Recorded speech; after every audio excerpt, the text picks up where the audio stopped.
예수님께서 말씀하신 이야기 중에 정말 두려운 부분은 교회에 나온다고 다 구원 얻는 건 아니라 하는 것입니다. 참 두렵지요. 교회에 나온다고 다 구원 얻는 게 아닙니다. 알곡과 가라지가 함께 섞여서 자라고 있다고 주님께서 친히 말씀하셨지요. 여러분, 누가 알곡이며 누가 가라지일까? 그것을 아시는 존재는 일단 하나님이 아십니다. 그리고 이제 이것이 정말 참된 교회의 표지가 되는 것인데요. 교회가 진정한 복음을 증거하기 시작하면 최소한 다른 사람은 몰라요. 심지어 제가 목회자로 부름을 받아서 세례를 주고 하지 않습니까? 세례를 준다는 것은 당신이 하나님의 백성입니다라는 인침을 하는 것이죠. 도장을 찍어주는 것입니다. 그런데 나도 믿음으로 주는 것이지 그것을 내가 100% 하나님처럼 저 사람은 정말 구원받은 사람이야 라는 것을 알아서 주지는 못합니다. 그러면 우리가 구원받았다는 것을 하나님만 아시는가? 아니요. 다른 한 존재, 딱 아는 존재가 하나 더 있습니다. 그게 누구냐면 바로 자기 자신입니다. 사도 바울이 이야기하죠. 고린도후서 13장 5절에 보면요, 이런 권면을 하는 것을 봅니다. 너희가 믿음에 있는가 너희 자신을 시험하고 너희 자신을 확증하라. 예수 그리스도께서 너희 안에 계신 줄을 너희가, 이 다음이 중요한 표현인데요, 스스로 알지 못하느냐. 그렇지 않으면 너희가 버리운 자니라. 그러니까 사도 바울이 분명히 이야기해요. 예수 그리스도께서 너희 안에 계신 것을 너희가 스스로 알지 못하느냐. 그러니까 정말 예수 믿는 사람들은 예수님께서 내 안에 계신 것을 어떻게 안다고요? 스스로 압니다. 스스로 알지 못하느냐. 그렇지 않으면 너희가 버리운 자니라. 이렇게 분명하게 고린도후서 13장 5절에서 선포하고 있습니다. 그러니까 여러분, 그래서 교회의 참된 표지 세 가지. 말씀의 바른 선포, 복음이 바르게 증거되는 것이죠. 성례의 바른 시행, 그 다음에 권징의 실시, 바른 신앙 가운데 거하는가 그렇지 않은가라는 것을 바르게 돌보면서 나아가는 그 모습이 있는가. 그 중에서도 권징의 실시는 뭐 루터교 같은 데에서는 이제 크게 빼놓고 생각을 하니까요. 굉장히 중요한 것이고 우리 개혁교회에서는 그것을 인정하지만 둘 다 빠지지 않는 것은 복음의 바른 뭐가 있어야 돼요? 선포가 있어야 됩니다. 그래서 이 복음의 바른 선포, 이 복음의 핵심 내용, 여러분 이 복음의 핵심 내용을 우리가 오늘 예배를 시작할 때에 제가 주님께서 하신 요한복음에 있었던 말씀이죠. 주님께서 직접 하신 말씀이라면 요한복음 1장 12절에 있는 말씀인데 이런 말씀이 있죠. 영접하는 자, 곧 예수님을 영접하는 사람은요, 곧 뭐 하는 사람이다. 그 이름을 믿는 자에게는 하나님의 자녀가 되는 권세를 주셨으니 그랬습니다. 그러니까 예수님을 영접했다라는 사람이 곧 무엇을 믿는 사람들이다? 그 이름을 믿는 사람들이다. 여러분 오늘 우리 뭐라고 인사했습니까? 예수의 이름을 뭐 합시다? 믿읍시다. 그러니까 여러분 이 예수의 이름을 믿는다. 이게 뭐 그냥 그래 예수님의 이름이 뭐야? 예수. 나는 그걸 믿어. 이걸 말하는 게 아닙니다. 예수의 이름을 믿는다라고 이야기할 때는 우리 아마 이게 제일 좋은 예가 아마 이순신 장군 정도 될 것 같아요. 여러분 명랑 요즘 그 2탄이 이제 나온 게 이순신의 2탄 나온 게 한산 아닙니까? 근데 이제 제일 첫 번째 나온 그 이순신 장군 그 영화 엄청나게 히트를 했던 영화죠. 명랑이라는 영화에 보게 되면 이제 정말 조선이 정말 이 풍전등화의 위기에 놓이게 되면서 이제 해군이 완전히 박살날 위기에 놓이게 되죠. 그때 이순신이 왕에게 진정서를 올리면서 그런 얘기를 합니다. 신에게 아직 12척의 배가 있습니다. 그리고 신의 이름을 저들은 그러니까 일본 사람들은 뭐 합니다? 두려워합니다. 저에게 기회를 주십시오. 제가 이 나라를 이 전쟁을 승리하겠습니다. 이렇게 이순신이 이제 선조 왕에게 장계를 올리죠. 그때 보면 저들이 누구의 이름을 두려워한다?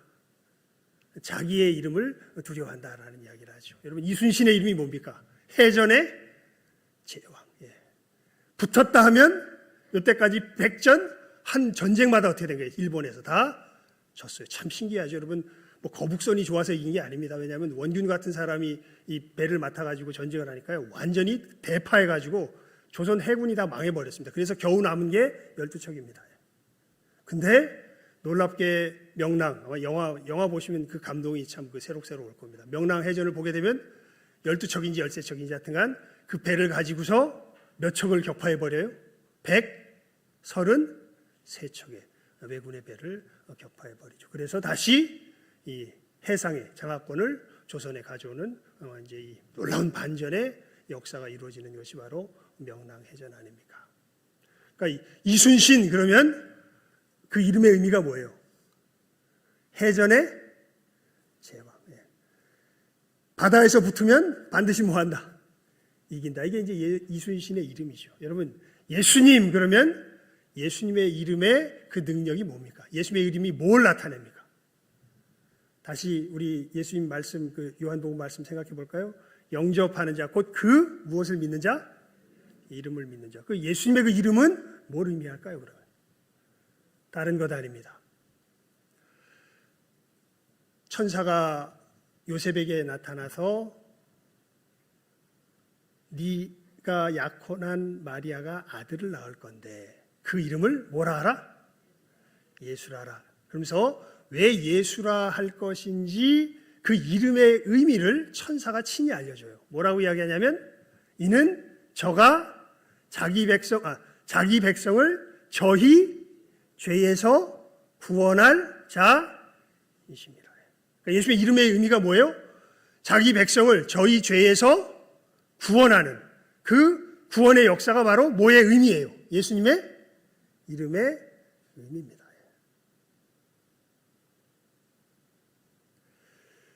그래서 요한복음 8장에 보면 예수님이 그러시죠.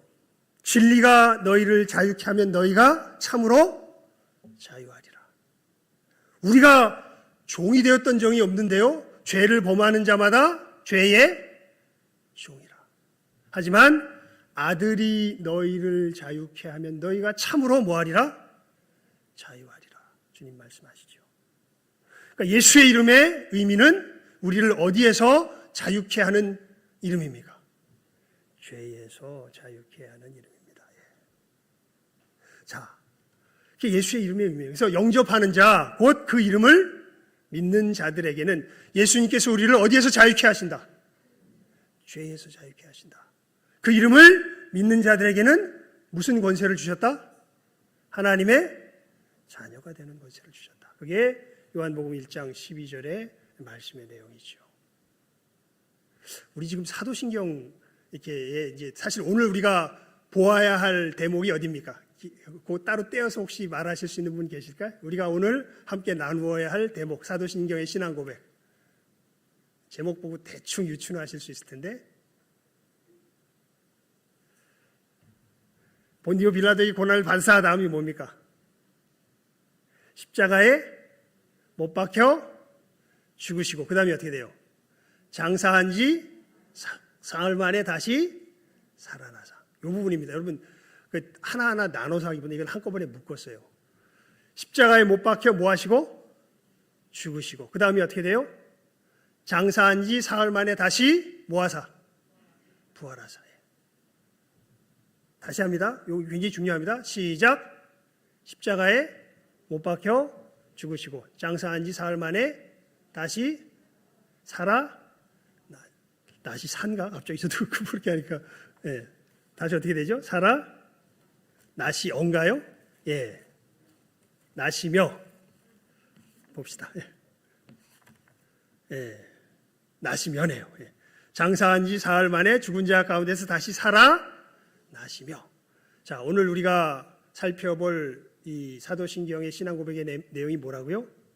십자가에 못 박혀 죽으시고 장사한 지 사흘 만에 다시 살아나시며. 왜 여러분 사도신경을 제가 이제 주보에다 그렇게 써놨는데요.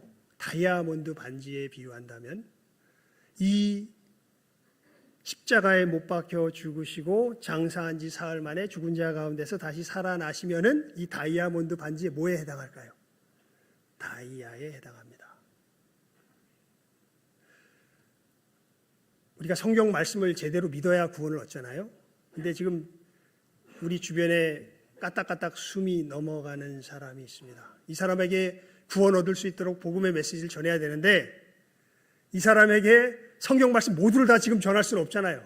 지금 시간도 얼마 없는데 이 사람에게 딱 구원 얻을 수 있도록 전해야 되는 한 말씀이 있다면 그게 뭘까요? 이 십자가에 못 박혀 죽으시고 장사한 지 사흘 만에 다시 살아나신 이분이 이 역사로 당신을 죄에서 구원하셨습니다. 이 이야기가 전해져서 이것을 믿으면, 그 이름을 믿으면 어떻게 돼요? 하나님의 자녀가 되는 권세를 주셨으니. 그렇죠. 그러니까 여러분, 지금 사실 우리가 오늘 살펴보는 이 사도신경의 고백의 내용이야말로 성경의 모든 메시지가 집중되어 있는 핵심 중에 핵심의 내용이 됩니다.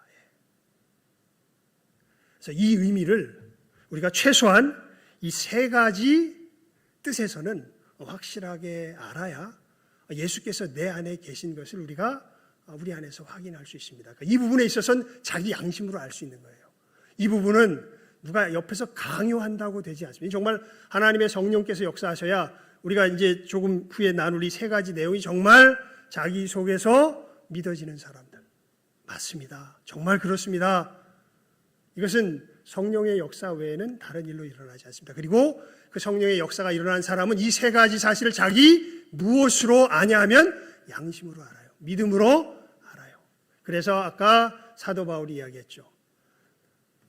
그리스도께서 너희 안에 계시니까 너희 자신을 뭐하고? 시험하고 스스로 뭐해라?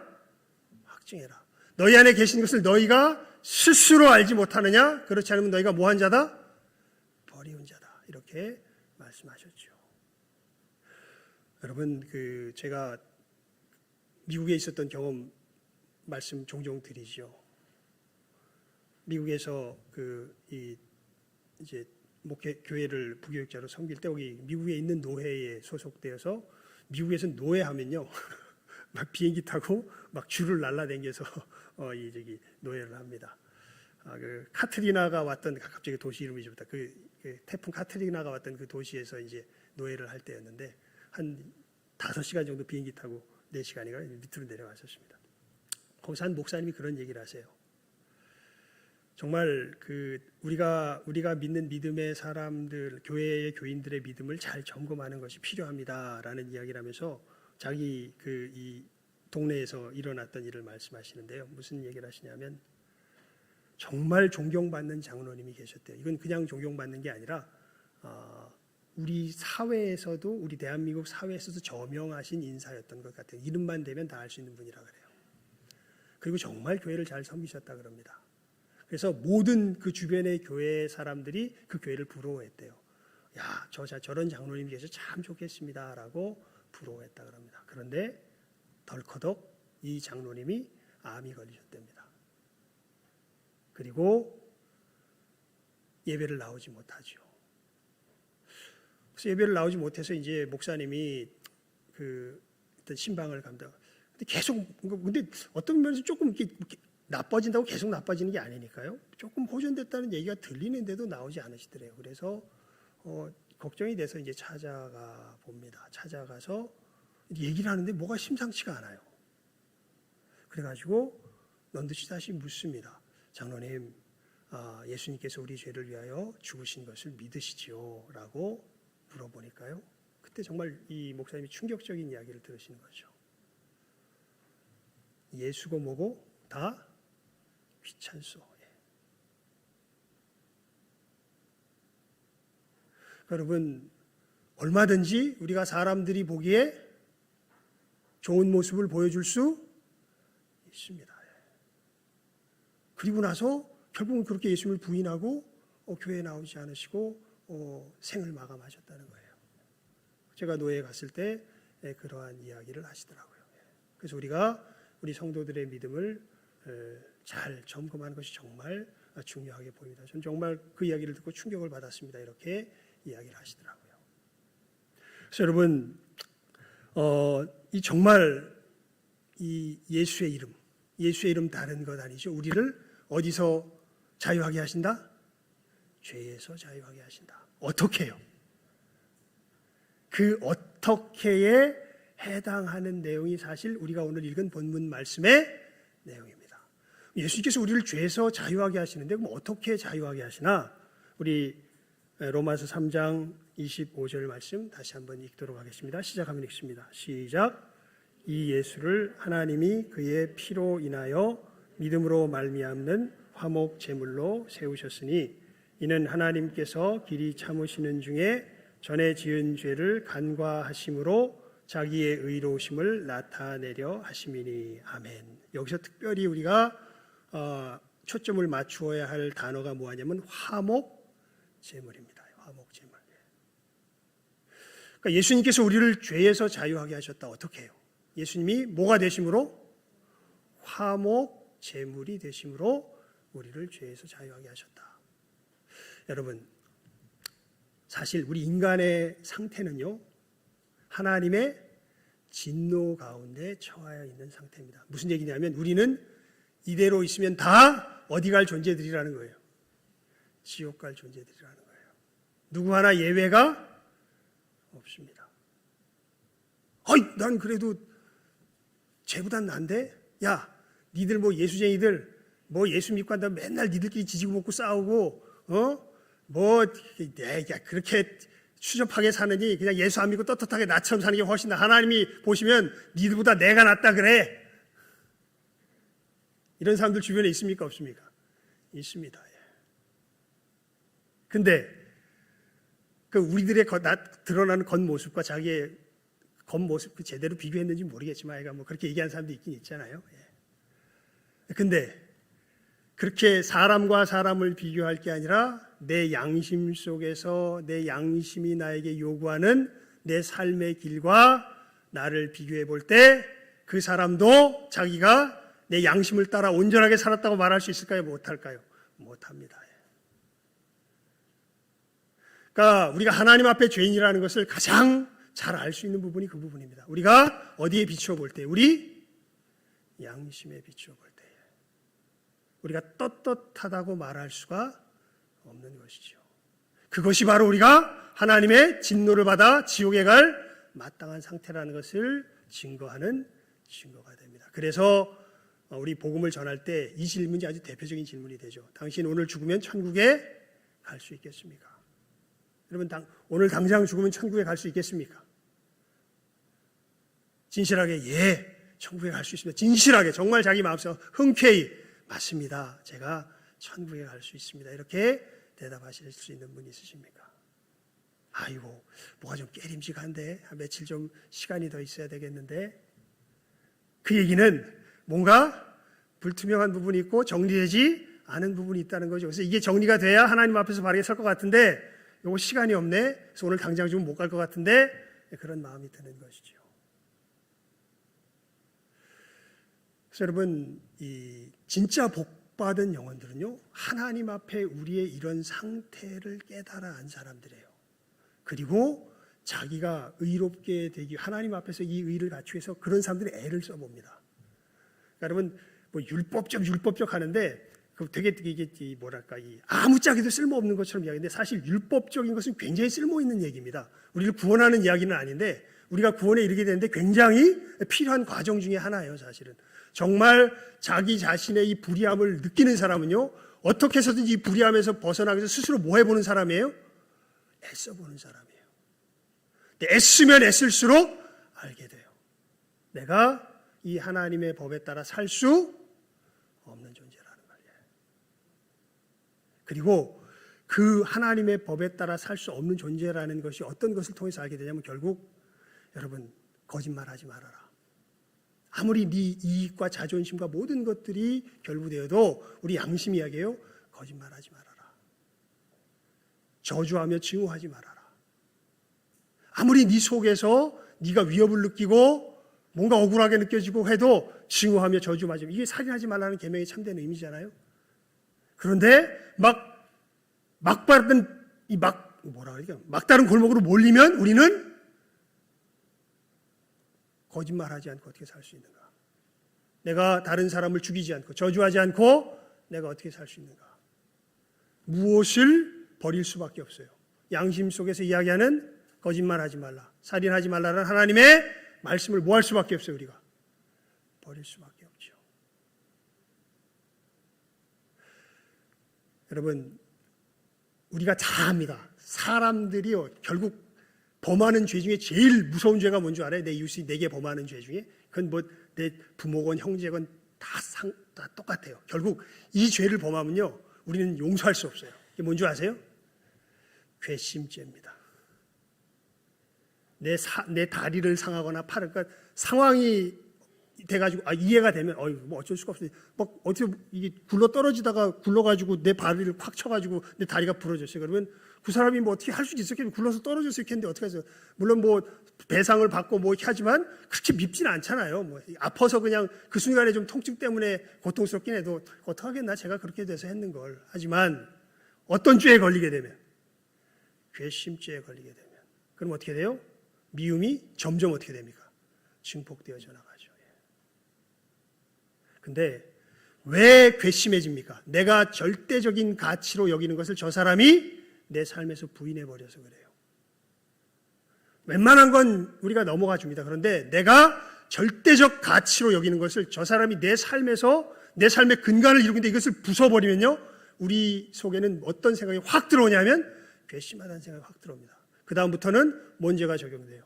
괘씸죄가 적용돼요. 근데 이게 왜 그런 줄 아세요? 사실 이게 우리가 그래 그럼 괘씸죄를 적용하면 안 됐구나. 여러분, 이 불가능합니다. 우리는 늘 괘씸죄를 적용하며 살 수밖에 없어요. 왜냐하면 우리가 누구 닮아서 그럴까요? 하나님 닮아서 그래요. 사실 계명을 어기는 것이 하나님께 무슨 죄를 저지르는 거예요? 괘씸죄를 저지르는 거예요. 하나님의 하나님 되심을 그대로 짓밟는 것입니다.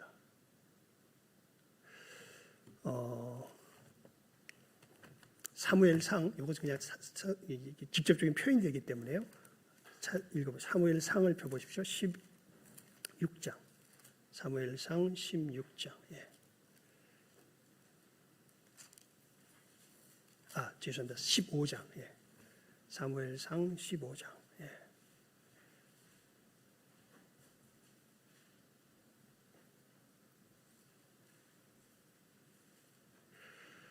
우리 26절입니다.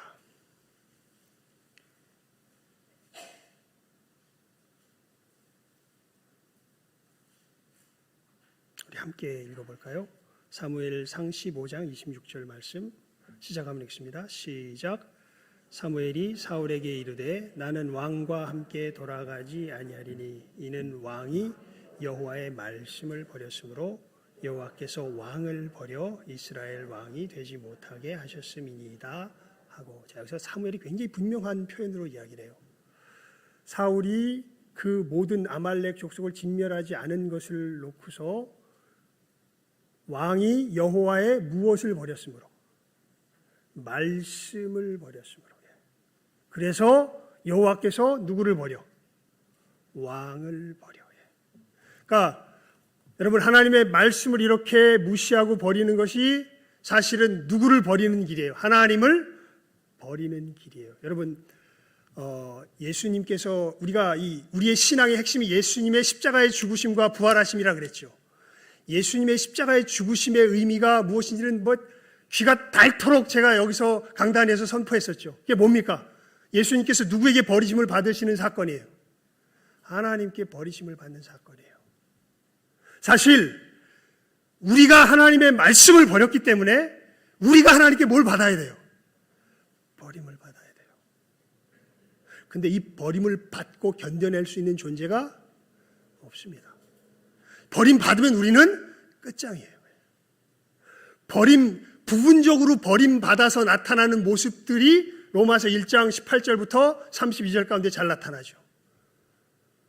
시기, 질투, 미워하는 것, 수군수군 되는 것, 모든 악행들이 우리가 우리 마음에 하나님 두기를 싫어하며 하나님이 그 상실한 마음대로 내어버려 어떻게 하사?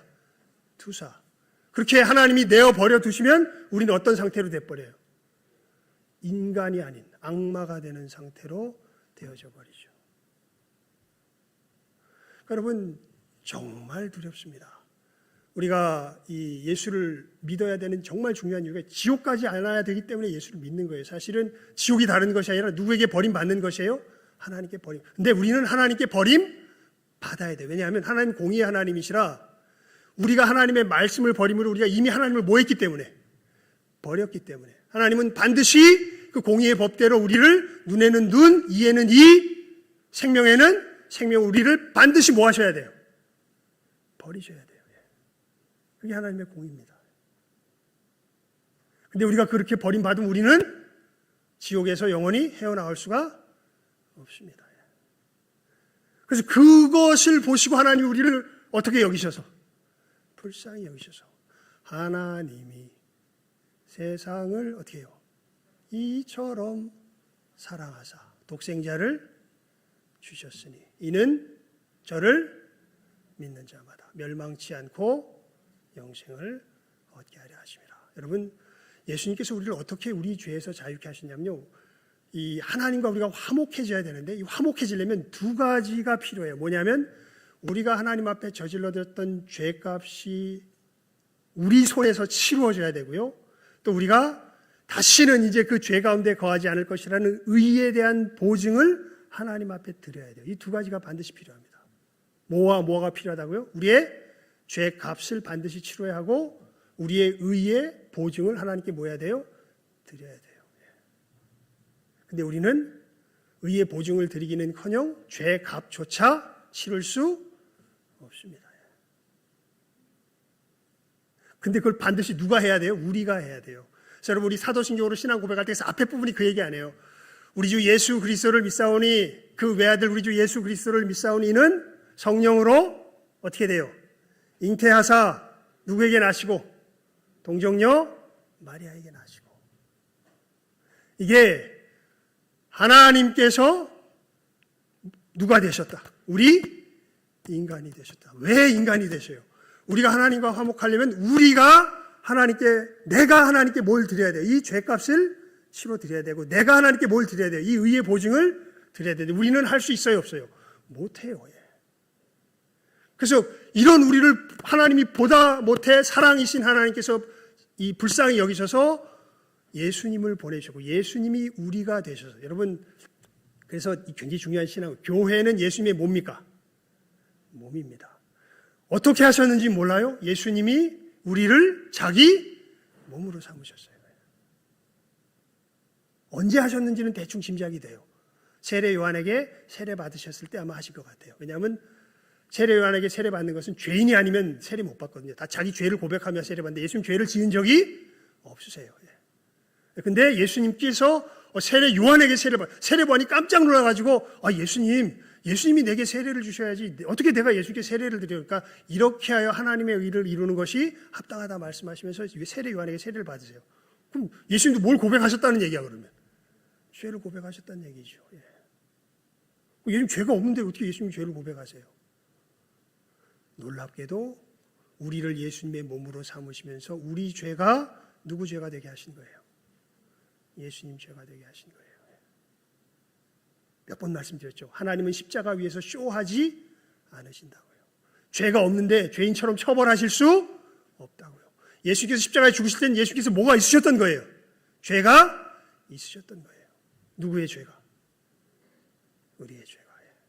그래서 정말 우리의 죄가 십자가 위에서 어떻게 됩니까? 다 치루어집니다. 그래서 예수님께서 십자가에서 하셨던 6번째 말이 뭐냐면 다 치루었다가 좀 더 정확한 표현입니다. 테텔레스타. 상업적인 용어로 많이 쓰였던 말이에요. 다 치루었다. 죄의 값, 의의 보증, 나의 이 십자가의 역사 속에서 하나님께 다 뭐했다? 치루었다. 여러분 좀 구별해서 알 필요는 있습니다. 십자가의 죽으심은 죄 값을 치르신 거냐라 그러면 그래서 조직신학적인 언어로는 이렇게 우리가 좀 구별해서 우리의 신앙을 좀 잘 정리하기 위해서 이렇게 구별해서 써요. 뭐냐면 죄 체계 제거, 죄에 대한 책임, 우리가 죄의 값을 물어야 되니까요. 그리고 여러분이 예수님께서 사흘 만에 죽은 지 사흘 만에 뭐 하세요? 부활하시죠. 다시 살아나시죠. 이 부활의 의미는 다시는 죄가 상관하지 않는 의의 나라로 옮기신 것을 이야기합니다. 단순히 죽었다가 살아난 것을 부활이 의미하는 게 아니라 다시는 뭐가 상관할 수 없는, 죄가 상관할 수 없는 어디의 나라로? 의의 나라로 예수님이 훌쩍 뭐 해버리셨어요? 옮겨져 버리셨어요. 그래서 여러분, 예수 죽음, 누구 죽음? 내 죽음. 예수 부활, 누구 부활? 내 부활. 이게 예수 믿는 사람들의 신앙이에요. 이 일을 예수님께서 대속으로 이루신 거죠. 그러니까 이게 참 이 신앙을 그러니까 이건 더 어떻게 주의 성령께서 알게 해주길 정말 바랍니다. 그래서 여러분 우리가 예수를 이 교회에 나오지만 이 믿음이 있어야 돼요. 예수님께서 십자가에서 죽으신 것은 누구 죄값을 치르심이며 내 죄값을 치르시며 예수님께서 살아나신 것은 누구를 의롭게 하십니다. 나를 의롭게 하십니다. 예수님께서 죽으시고 부활하심으로 내 죄값이 다 치러지고 내가 하나님 앞에 어떻게 되었다? 의롭게 되었다. 그래서 나는 오늘 죽어도 어디 갈 수 있다? 천국에 갈 수 있다. 왜요?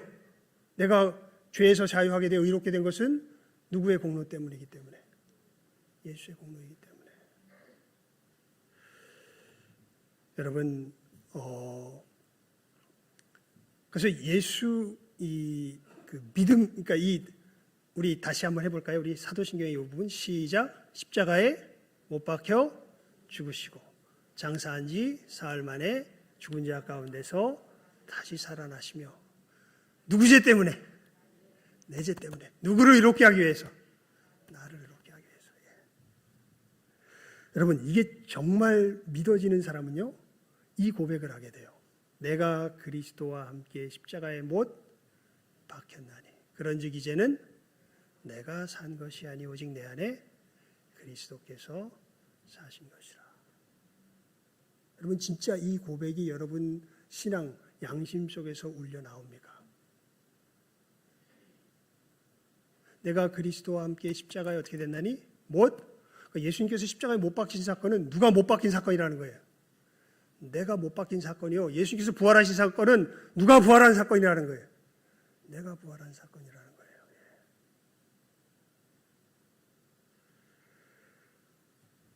여러분 이렇게 이 예수님의 십자가의 죽으심과 부활이 의미하는 것은 그러니까 우리가 이 죄 가운데 거할 때는 누구를 두려워할 수밖에 없어요. 하나님을 두려워할 수밖에 없어요. 근데 예수님의 은혜 가운데서 그래서 영접하는 자, 곧 그 이름을 믿는 자들에게는 하나님의 뭐가 되는 권세를 주세요? 자녀가 되는 권세를 주셨으니. 제가 박영선 목사님 설교 중에 이렇게 늘 잊혀지지 않는 몇몇 대목이 있는데 그 중에 하나가 뭐냐면 밥 안 먹습니다. 그게 뭔 얘기냐면 그 자식들이 부모에게 쓰는 이상한 때, 이거 완전히 웃기는 그 때라는 거죠. 부모를 협박할 때 자식들이 주로 하는 협박 중에 하나가 뭐냐면 나 밥 안 먹어. 그럼 누구 손해입니까? 밥 안 먹으면 누구 손해입니까? 지 손해인데 자식은 아주 당당하게 이것을 누구를 협박하는 소재로 삼아요. 부모를 협박하는 소재로 삼아요. 왜냐하면 내가 이렇게 밥 안 먹으면 누가 괴로울 거다. 부모가 괴로울 거다. 이걸 알기 때문에 그렇게 협박을 하는 소재로 삼죠. 여러분 예수님의 십자가의 역사, 그 죽으심과 부활하심이 내 죄를 위한 것임을 아는 사람은 하나님이 뭐가 된 사람들이 이제 아버지가 된 사람들이에요. 하나님께 뭘 기대하며 살아가야지 이 사람들은 선을 기대하며 살아가요. 진짜 예수를 믿는 사람들은요 엄밀한 의미에서 걱정을 못합니다. 걱정하면 죄스러워서 걱정할 수가 없어요, 사실. 왜냐하면 하나님을 사랑하는 자, 곧 그 뜻대로 부르심을 입은 자들에겐 모든 것이 합력하여 선을 이루게 되기 때문입니다. 이게 그냥 믿어져요. 아무리 삶 가운데 어려운 일, 기가 막힌 일, 여러 일들이 다가와도, 심지어 해결이 안 되는 것처럼 보이는 일들이 다가와도 그냥 믿어요. 어린아이처럼. 이거 다 하나님께서 내게 뭐를 주시려고? 선한 것을 주시려고 행하신 것이지. 난 하나님 뭐해? 믿어. 하나님, 근데 나 어느 길로 가야 될지는 잘 모르겠어요. 하나님, 예수님 안에서 그 길을 좀 보여주세요. 근데 제가 좀 멍청해가지고 제 길을 잘 모르네요. 뭐 이런 기도는 있을 수 있지만 믿지 못하지는 못해요. 왜냐하면 이제 하나님의 뭐가 됐기 때문에, 자녀가 됐기 때문에, 하나님과 어떻게 되었기 때문에, 화목하게 되었기 때문에. 마지막 표지 중에 하나가 뭐냐면요, 여러분, 이 진짜 예수님이 자기 안에 있는 사람들은요, 뭐 앞에 얘기에 어떻게 보면은 번복이요 강조인 내용인데요, 갈라디아서 6장 14절의 고백이 이 사람의 입술에서 나옵니다. 뭐냐면 정말 아까 그 천국 가게 되는 그 근거에 대한 것과 뭐 다시 한번 반복해서 이야기하는 겁니다. 내가 자랑할 건 뭐밖에 없어요? 십자가밖에 없어요. 정말 그래요. 정말 예수의 사람들은요, 내가 자랑할 수 있는 건, 내 삶 속에서 내가 자랑할 수 있는 건 뭐밖에 없어요? 예수님의 십자가밖에 없어요. 그러나 내게는 우리 주 예수 그리스도의 십자가 외에는 결코 자랑할 것이 없나니. 여러분, 이 예수님의 죽으심과 부활하심이 대속의 역사로 나를 하나님과 화목하게 하신, 그 나를 죄에서 자유하게 하신 구원의 역사임이 믿어지십니까? 그 예수님의 십자가의 역사 때문에 내가 이제 지금 죽어도 하나님 앞에 당당하게 설 수 있게 된 새로운 피조물이 된 것을 여러분 진실한 믿음으로 믿으십니까?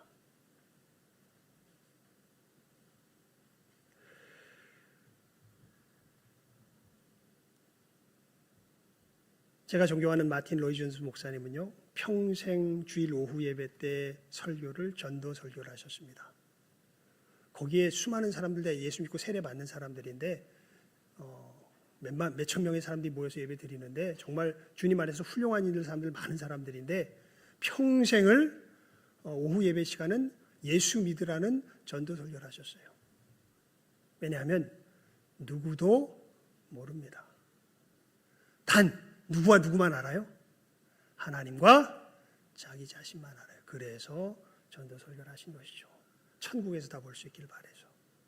우리가 드러나는 겉으로 우리들의 모습이 현혹되는 것이 아니라 진짜 예수 그리스도의 대속의 은혜에 대한 진실한 믿음을 우리 모두가 소유하여서 정말 바랍니다. 여러분, 우리가 본 이 모습 이대로, 우리가 그대로 하나님의 천국에서 서로가 서로의 얼굴을 대하며 당신도 천국에 왔냐고, 나도 천국에 있다고 서로가 기쁨으로 서로를 맞이할 수 있는 복된 믿음의 모든 사람들 다 될 수 있기를 주님의 이름으로 축원을 드립니다.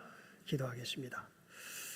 하나님 아버지, 감사합니다. 저희들 정말 우리 신앙 고백의 가장 핵심이 되는, 우리의 믿음의 가장 중심이 되는 다른 모든 것을 참으로 우리가 듣지 못한다고 하여도 이것만 들으면 우리가 구원 얻을 수 있는 귀한 복음의 말씀을 오늘 우리 신앙 고백을 통하여서 다시 한번 우리의 귀에, 우리의 마음에 들려지게 하여 주신 것 감사를 드리옵나이다.